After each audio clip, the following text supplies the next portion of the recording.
સુરત શહેરમાં સામાન્ય લોકોને લોભ અને લાલચ આપી અલગ અલગ બેંકમાં નવા બેંક એકાઉન્ટો ખોલાવી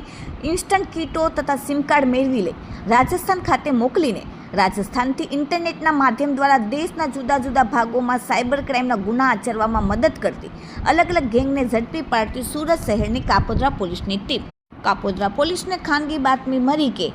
આરોપી અવનીત ઠુમ્મર તથા આયુષ વસોયા પોતાના મળતિયાઓના માણસો સાથે મળીને ગુનાહિત કાવતરું રચી અલગ અલગ લોકોને લોભ લાલચ આપી તેમની નામે પેઢી ફાર્મ કંપનીઓ ખોટી બનાવી કરારો ઊભા કરીને તેમના નામે ખોટા સિક્કા પર બનાવી તેમની પાસે સુરત શહેરના અલગ અલગ વિસ્તારોના બેંકમાં કરંટ અને સેવિંગ એકાઉન્ટ ખોલાવી એ એકાઉન્ટ ઉપર કમિશન વાપરવા સારું એકાઉન્ટની કીટ મેળવી એકાઉન્ટના કીટ દ્વારા લોકોને ઇન્ટરનેટના માધ્યમથી સાયબર ક્રાઇમના ગેરકાયદેસર ગેમિંગના એપના ગુના આચરતા મળતિયાઓને પહોંચાડી છેતરપિંડીની પ્રવૃત્તિઓ કરતા આવેલ છે. અવનીત ઠુમ્મરને એક કાળા કલરની કાળા કાચવાળી સ્કોર્પિયો 4-વ્હીલર કાર જેની આગળ અને પાછળ નંબર પ્લેટ લગાવેલ નહોતી તે કાપોદ્રા 4 રસ્તા મંગલદીપ કોમ્પ્લેક્સ સામે રોડ ઉપર 4-વ્હીલર સાથે ઊભો છે તે બાતમીના આધારે અવનીત ભૂપતભાઈ ઠુમ્મર રહેવાસી કઠોદરા અને 2 આયુષ વસોયા રહેવાસી નનસાડ ગામ તાલુકો કામરેજવાળાને પકડીને તેમની પાસેથી મોબાઈલ નંગ 3, સિમ કાર્ડ 7, અલગ અલગ બેંક એકાઉન્ટની ચેકબુક અને passbook 21, PAN card Aadhaar card 12, barcode scanner 4, cash ડિપોઝિટની સ્લીપો 11, બેંક એકાઉન્ટ કીટ 8, પેઢી કરાર, બનાવટી ફોર્મ, cash counter machine, Scorpio four wheeler car મળીને કુલ કાપોદ્રા પોલીસે 17,28,000ની મત્તાનો મુદ્દામાલ કબજે કરીને આગળની કાર્યવાહી હાથ ધરી. મહેરબાન પોલીસ કમિશનર શ્રી સુરત શહેરનાઓએ આપેલ સૂચના અનુસંધાને ઝોન 1 વિસ્તારમાં બનતા મિલકત સંબંધી તથા સાયબર ફ્રોડના ગુનાઓ અટકાવવા સારું માર્ગદર્શન અને સૂચના આપેલ જે અનુસંધાને કાપોદ્રા પોલીસ સ્ટેશનના પોલીસ ઇન્સ્પેક્ટર શ્રી MB અવસુરાનાઓને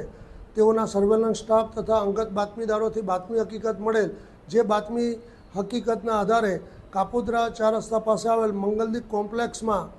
પાસે એક સ્કોર્પિયો ગાડી ઉભેલ જે ગાડીમાં બેઠેલ 2 ઈસમોની પૂછપરછ કરતા અને આ 2 ઈસમો જેઓના નામ અવનીત ઠુમ્મર તેમજ આયુષ વસોયાનાઓ જણાવેલ આ બંને ઈસમો તેઓના મળતિયાઓ દ્વારા અલગ અલગ વ્યક્તિઓના પાન કાર્ડ તેમજ આધાર કાર્ડનો ઉપયોગ કરી અલગ અલગ બેન્કોમાં કરંટ તથા સેવિંગ્સ એકાઉન્ટો ખોલાવી અને આ એકાઉન્ટો સાયબર ફ્રોડ તેમજ ગેમિંગ માટે ભાડે આપી અને પોતે કમિશન મેળવતા હોય અને આ એકાઉન્ટોનો આવી રીતના ગેરઉપયોગ કરતા હોય જે અનુસંધાને તેઓની પ્રાથમિક પૂછપરછ કરતા આ એકાઉન્ટો તેઓ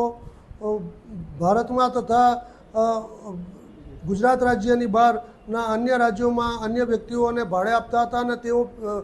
આ પેટે કમિશન મેળવતા હતા. તેઓની પૂછપરછ કરતા અને તેઓની અંગઝડતી કરતા ગાડીમાંથી ઘણા બધા પ્રમાણની અંદર અલગ અલગ કંપનીના મોબાઈલના સિમ કાર્ડ, અલગ અલગ વ્યક્તિઓના બેંક એકાઉન્ટની ચેકબુક તથા passbook, PAN card, Aadhaar card, UPI barcode scanner, cash deposit કરેલી સ્લીપો, બનાવટી ફોર્મ તથા પેઢી કરારો અને કેશ કાઉન્ટર મશીન